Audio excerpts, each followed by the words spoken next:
Power fantasy games are just so entertaining to watch, so entertaining to play. I mean, who doesn't want to roleplay as a friendly neighborhood demon hunter doom guy, just shooting anything that moves with the entire armory of the US military? Despite Ultra Nightmare increasing the difficulty of the game, once you've mastered the controls, you just basically become God. I mean, you're so quick that even Made in Heaven can't catch up to you. But to be honest, power fantasy games are more commonly associated with the hack and slash genre, primarily Devil May Cry, which was the one that really started it all. You see, back during the production of Resident Evil 4, there were 4 different builds that was created before the final copy was finalized, which is the one that we all know. And one of the 4 was going to be this, which you might have guessed is Devil May Cry 1. Devil May Cry 1 is probably the most famous hack and slash game out of all of them, and for good reason. It was the first of its kind, and it defined a completely new genre of games that was never previously explored. Furthermore, the project was spearheaded by gaming's most famous developer, Hideki Kamiya,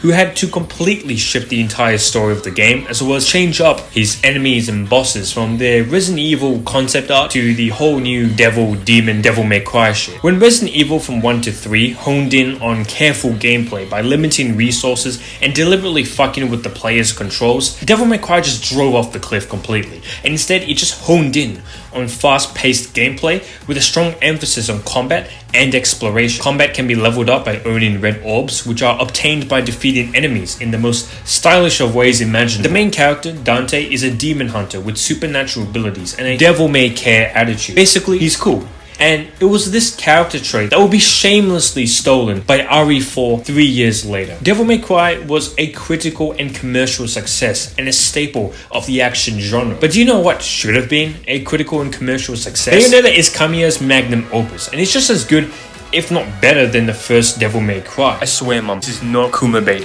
There's a lot of deep themes when it comes to Bayonetta. Her distinctive visual design, it shows, right, that Bayonetta doesn't care about what others think of her, but furthermore, highlights just how badass she is. She's basically wearing herself, and this doesn't feel out of place nor forced, but really part of the story. And to remove it, it would undermine the entire game itself. And also, that would mean we won't get finishing moves like this. Truly the ultimate power fantasy. Just like Devil May Cry, the game's protagonist, Bayonetta, uses a mix of gunplay and melee combat to defeat her enemies. Platinum Games, the game studio Kamiya founded upon leaving Capcom, experimented with various different gameplay mechanics, ultimately devising one of the most memorable mechanics of the game, which is Witch Time, which slows down time when the player dodges an attack to further build upon that stylish action set by Devil May Cry. During this state, enemies move in slow motion, giving the player an opportunity to deal extra damage. And this new feature of Time Stop will be shamelessly stolen by JoJo's Bizarre Adventure writer Hirohiko Araki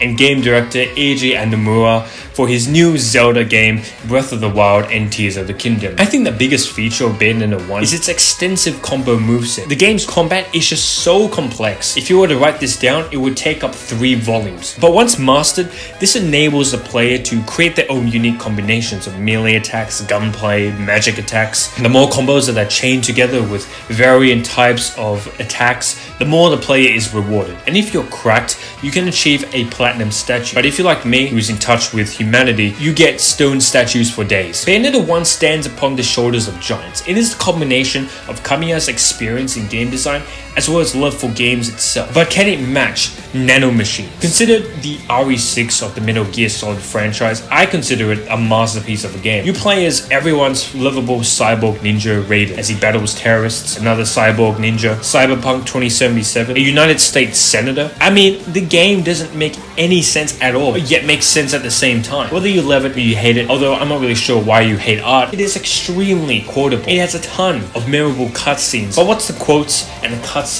without the music, the OST? I mean, I feel like a badass just playing the game because of the OST. If you do pick up this game someday, which I highly recommend you should, keep 2 things in mind, and it's this. Make sure Raiden is going above 100 kilometers per hour. And second, never drop your combos. Just keep attacking. Just keep whacking at the enemy. Defending is just useless. It's utterly pointless in this game.